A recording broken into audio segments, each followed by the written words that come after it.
All right, in this video, we're discussing the difference between class limits and class boundaries. Class limits are essentially classes, numerical classes, that have gaps between them. So in other words, here we go from 6 to 11, and then we start the next category or class at 12, right? And it goes from 12 to 17, and then there's a gap, and this one begins at 18. Compare that to another frequency distribution that doesn't have these gaps. This frequency distribution uses class boundaries instead. It goes from 20 to 30, and then 30 to 40 and 40 to 50. So see how this ends at 30 and then this one begins right at 30? That's essentially the difference between class limits and class boundaries. The difference is simply that there are no gaps between the end of one class and the beginning of another when using boundaries. When using class limits, there is a gap. Just as a side note, most readers that are unaccustomed to looking at these types of frequency distributions would probably find this more comforting, right? Because you would say, well, gee, if somebody had a value between 6 and 11, they fall into this category.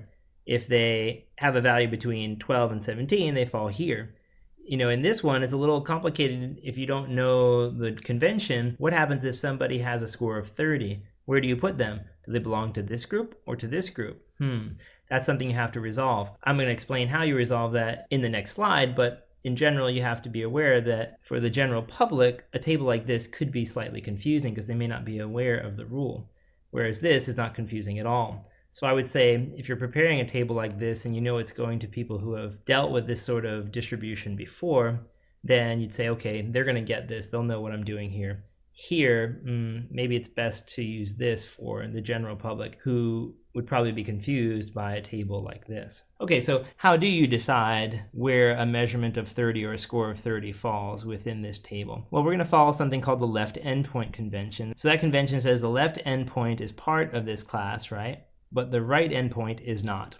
So if I have a measurement of 30, it belongs here because that's the left endpoint, and this number on the left is a part of this category or class, but the number on the right is not. So 30 is not really actually part of this. So this really is like from 20 up until 30, not including 30, right?